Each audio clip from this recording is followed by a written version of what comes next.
Hello everybody, this is Pramod Nair of the Department of English, University of Hyderabad. In this session we are going to be looking at William Blake's famous poem London. We will begin with a short quick introduction to William Blake. Born in 1757, Blake was interested in mysticism, philosophy, wrote extensively on subjects connected to both. He is believed to have had visions from a very early age, and during his lifetime he was opposed to all sorts of organized religion, had problems with institutions like the church, but also monarchy. He was a noted dissenter and was frequently in trouble with both the church and the government of England. Many of his poems, such as the longer ones, The Song of Laws, America, Jerusalem, Milton, are essentially visions that are semi-religious in nature. The content has not always been very well understood because Blake had a certain mythological system in place. He was also an engraver, and several of his poems are accompanied by sketches, drawings and etchings. He had very strong views on slavery, which he opposed, and on gender inequality. It must be remembered that Blake lived during the time of the Enlightenment, an age characterized by an emphasis on rationality, reason and scientific thinking. Blake believed that scientific thinking and knowledge were not adequate enough. They only formed one route to the truth. He believed in the passion of the soul, impulses, madness, creation, creativity and the so-called irrational ideas of geniuses. Mystic disorder, which believed that order emerged out of chaos, was not something the rational mind of the Enlightenment believed in. Blake is often regarded as a pre-romantic poet because his views on instinct, nature and the imagination anticipate the works of William Wordsworth and Samuel Taylor Coleridge. I wander through each chartered street, near where the chartered Thames does flow, and mark in every face I meet marks of weakness, marks of woe. In every cry of every man, in every infant's cry of fear, in every voice, in every band, the mind-forged manacles I hear. How the chimney sweepers cry, every blackening church appalls, and the hapless soldier's sigh runs in blood down palace walls. But most through midnight streets I hear how the youthful harlot's curse blasts the newborn infant's tear and blights with plagues the marriage hearse. Blake's poem is concerned with the so-called greatness of the city of London.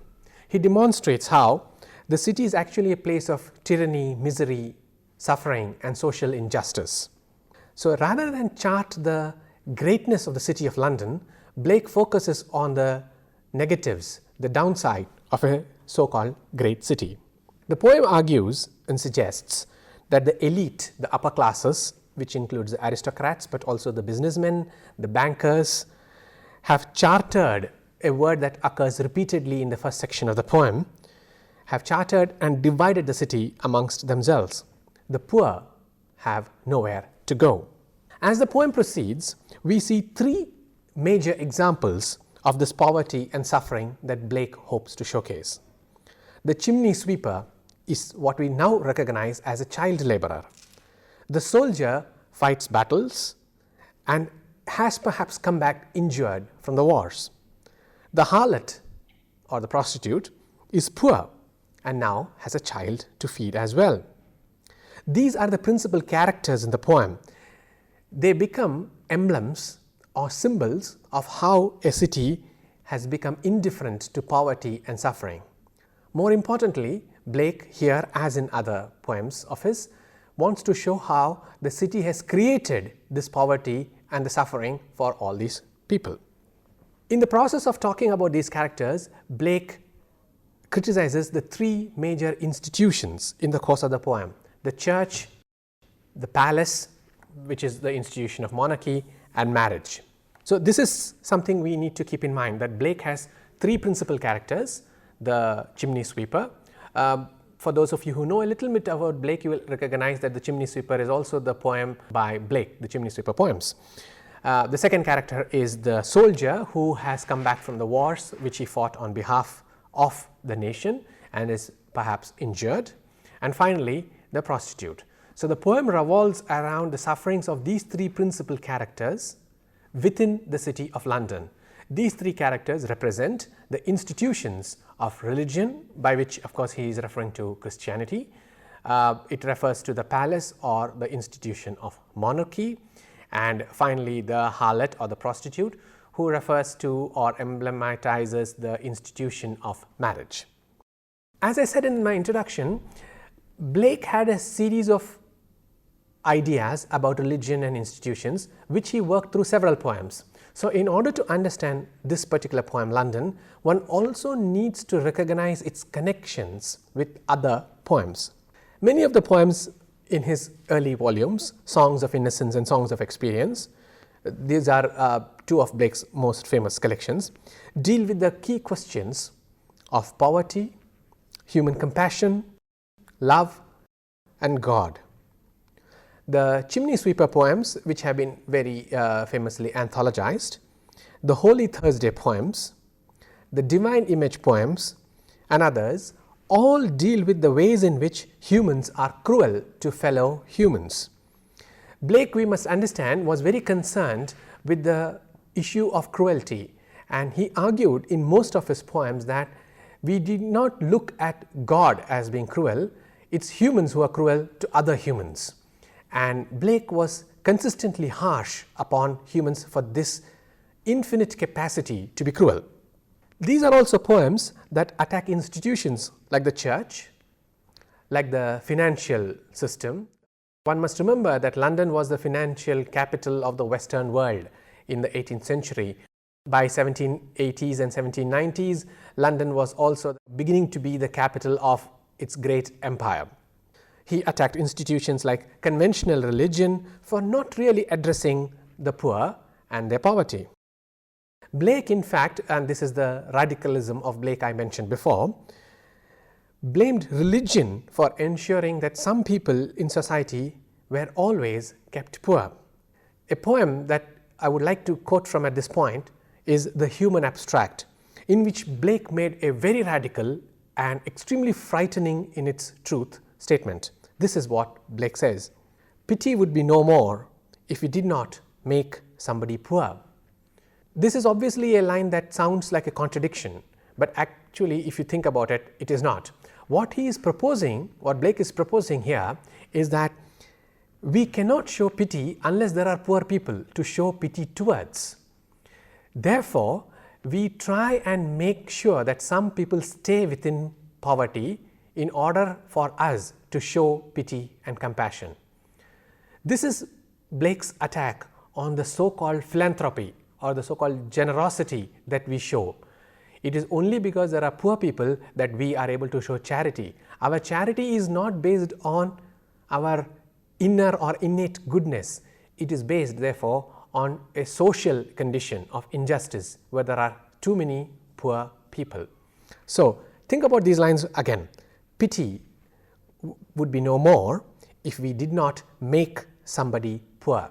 The crucial word is make. We make somebody poor, that is, we see that there is a system of social injustice that keeps somebody poor. We ensure that some people stay within poverty so that we can show them charity.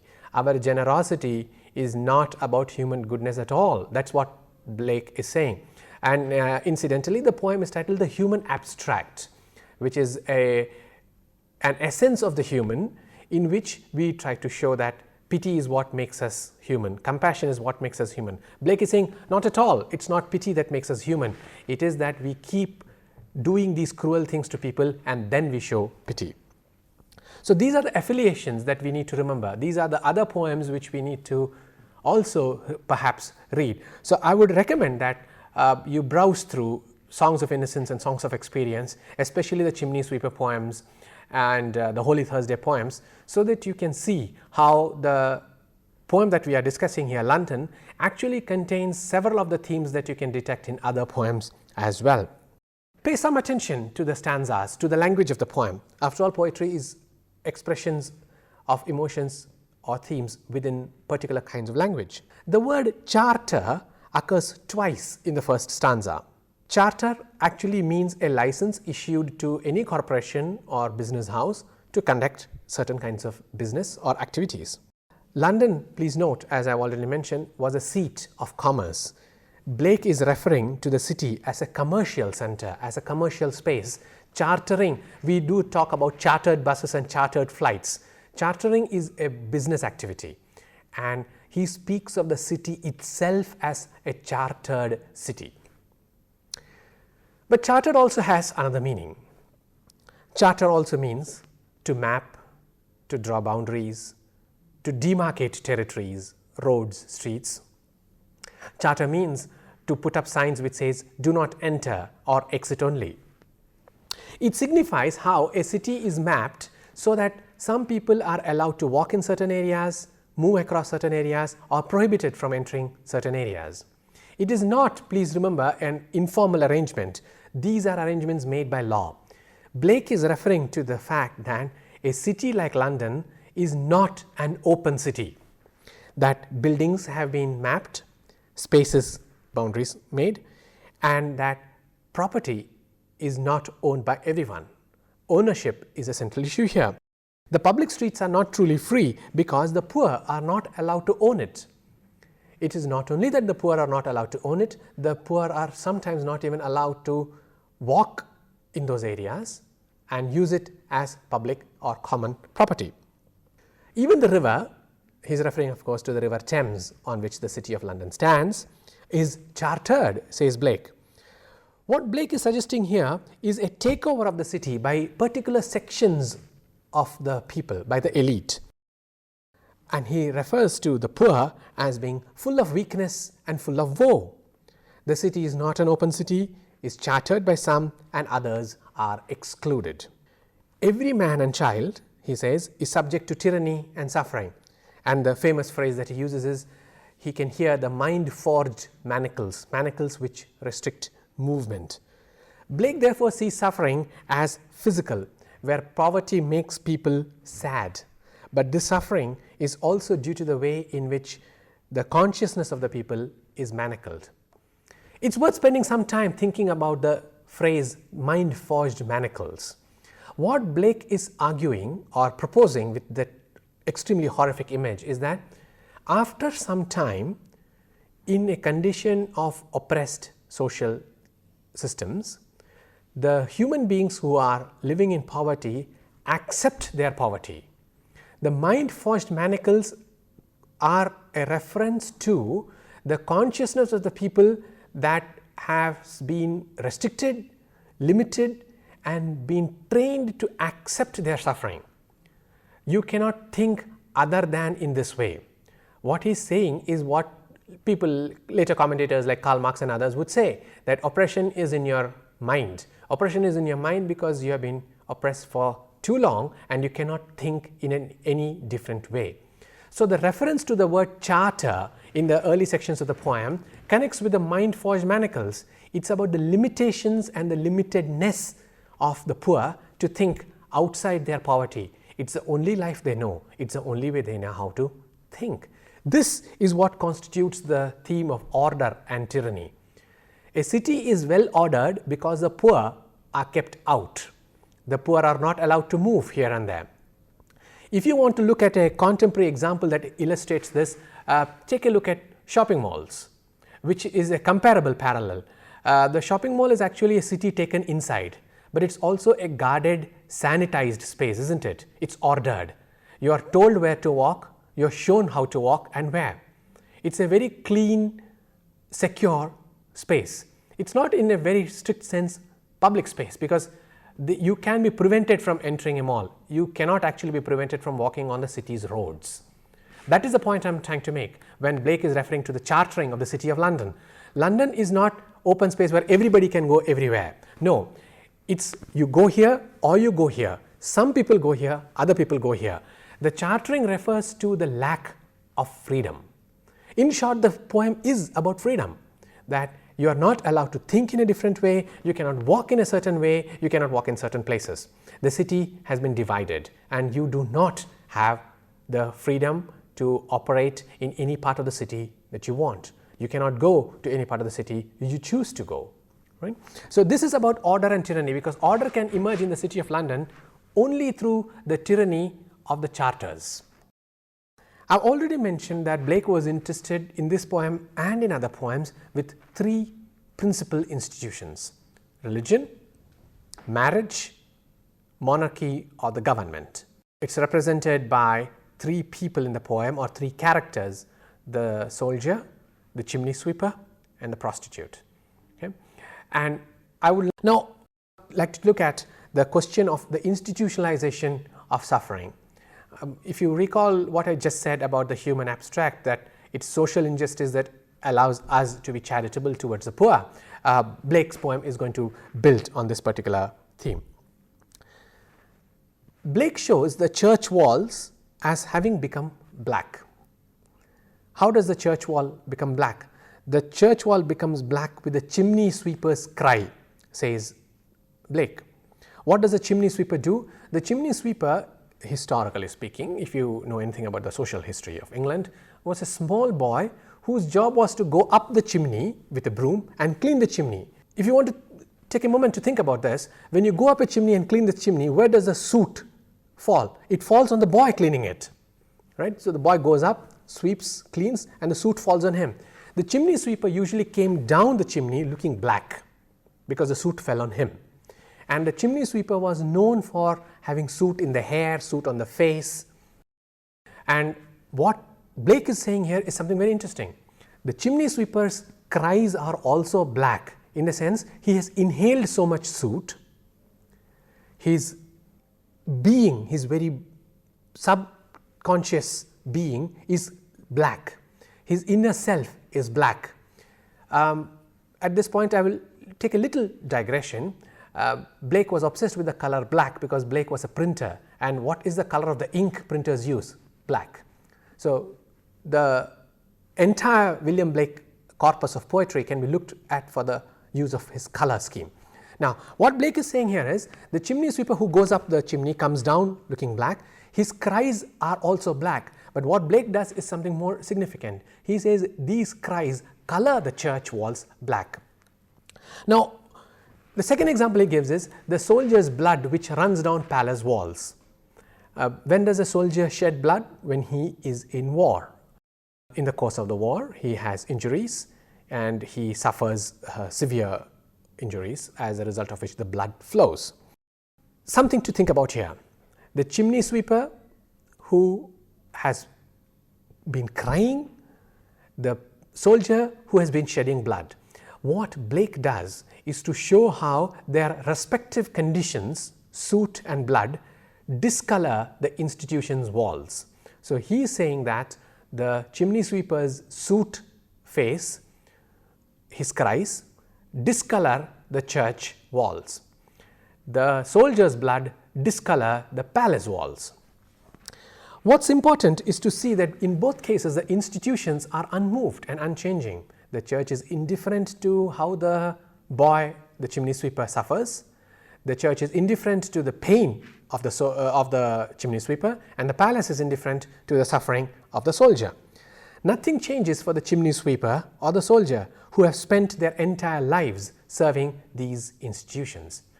What Blake is saying is the church and the palace is kept intact because these people work like slaves. The palace is safe because the soldier fights his wars. The state or the country is safe because the soldier loses his life or his limb in battle. The church is kept clean, the houses are kept clean because the chimney sweeper goes up the chimneys and comes down dark, blackened with soot. But the institution itself remains clean and pure. Here again, let us recall what we have already heard. Pity is no more if we do not keep somebody poor. The church would not be a church if the chimney sweeper does not become dirty. The state does not remain safe if the soldier does not lose blood. So, what we are looking at here is the indifference of the institution to the suffering of the people who make the institutions run. Finally, there is the case of the prostitute who curses the institution of marriage because the man who was perhaps once her customer has now gotten married. In addition, she has a child, and the poem is extremely cruel, we would think, when he says the harlot cursed the child and cursed the marriage of this man. Why does the mother curse the child? The mother curses the child because the mother never believes that the child will have a proper upbringing. She is poor, she doesn't have any kind of regular employment, and the father is now married and gone away. What is it we take away from these three examples? What exactly is Blake saying here? Think about this. In each case, it is a particular individual whose sacrifice keeps the institution going. What Blake is looking at, and I have mentioned this indirectly before, is the indifference of the institution to the suffering of the people who keep it going. It is what we say all the time, isn't it, that the government is indifferent to suffering. If you look at contemporary coverage in newspapers, we are all the time reading about how institutions don't really care. Blake is already talking about it in 18th century England, which is both a kind of prophecy of where the world is going, but also an extremely savage criticism of how London functioned. So, the three institutions that have been attacked are the church, the palace as a symbol of the state or government itself, and finally marriage. Blake was an experimentalist. He tried new and strange things, not always successfully, but definitely all the time puzzling his readers, and this is an example of that particular experimental style. I wander through each chartered street near where the chartered Thames does flow, and mark in every face I meet marks of weakness, marks of woe. Blake's opening stanza uses the R, the A-R-R sound repeatedly. Chartered, marks. Think about that. Sound is the most common image in the poem. He is not writing a visual poem, he is writing an oral poem where the sound is essentially the theme. In every cry of every man, in every infant's cry of fear, in every voice, in every band, the mind-forged manacles I hear. There are people crying, there are people screaming, and there are people cursing, all to do with sound, right? Blake shows how sounds work, but very importantly, Blake shows other effects of sound. Let me go back a minute to the earlier point I made about how the chimney sweeper's cry blackens the church wall. Were you puzzled by what I said? How does a cry make a wall black? A cry is not paint. A cry is something you hear. The blackening of the church wall is the result of something physical, like something painting on the wall. So how does a cry, a boy's cry, darken the church walls? This is a phenomenon called synesthesia. It's a particular kind of literary usage which people like Keats would use. What Blake is showing is the mixing of senses. What are the two senses being mixed? Sound and sight. The boy's cries and the discoloration of the walls of the church. Likewise, the shedding of the blood and the darkening of the walls of the palace. It's a mixing of the senses because the chimney sweeper's cry and the soldier's sigh, he's sighing, he's sad, discolor the walls.